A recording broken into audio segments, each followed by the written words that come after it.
Bonjour tout le monde, ici Jean-Claude Audette de Québec. Je voudrais faire quelques petites vidéos au sujet du conte de lumière de Hermann Minkowski. Comme on le sait, Minkowski était un physicien d'origine allemande, c'est-à-dire qu'il était né, je crois, en Lituanie, là, mais il a passé sa vie en Allemagne, et qu'il était né en 1864, et il est décédé en 1909. Minkowski est un très très grand mathématicien. Et il s'est intéressé sur la fin de sa vie là, aux phénomènes physiques. Et je voudrais faire parler un peu de Newton par rapport à la relativité restreinte.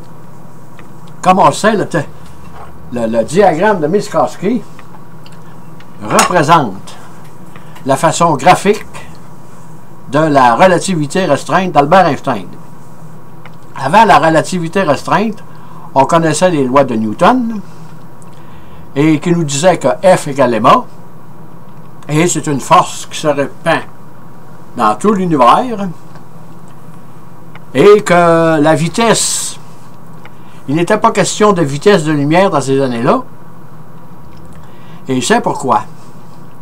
Si vous vouliez identifier deux événements qui se passaient dans deux différents référentiels, c'était quasiment impossible. C'est la relativité restreinte, parce qu'il n'y avait pas de code de lumière comme ça, suivant Newton. Et si vous êtes l'observateur, vous êtes ici, et si quelqu'un est dans l'univers, disons, je ne sais pas, entre la Terre et la Lune, il aurait été très difficile de l'identifier, de le localiser très très précisément. Il aurait pu vous répondre, ben là je commence à voir la Lune, là, je commence à voir les montagnes, là, et on sait qu'il s'approchait de la Lune, mais on ne pouvait pas l'identifier correctement, précisément. Avec Albert Einstein, qu'est-ce que la relativité restreinte nous dit? C'est qu'on peut relier deux référentiels. Soit celui de l'observateur sur la Terre et celui qui est dans l'espace quelque part. Et de cette façon, on pouvait faire la correspondance entre les deux événements de façon très très facile, je dirais avec les transformations de Lorentz. Et qu'est-ce que Minkowski a fait avec son cône de lumière?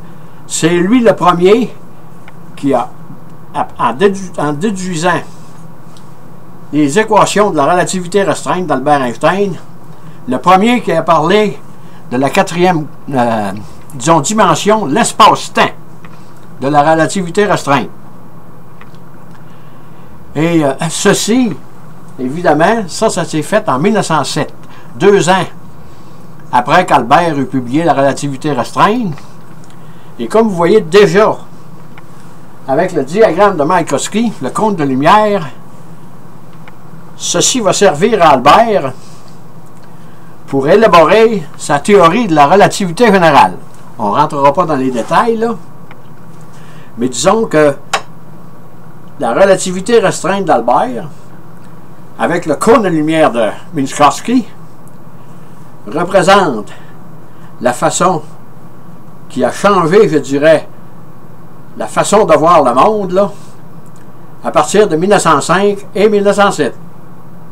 Ça ne sera plus pareil comme avant, là, ça va être complètement différent pour faire avancer la science encore, faire un grand pas à la science. En terminant, je voudrais vous dire merci, au revoir et à la prochaine.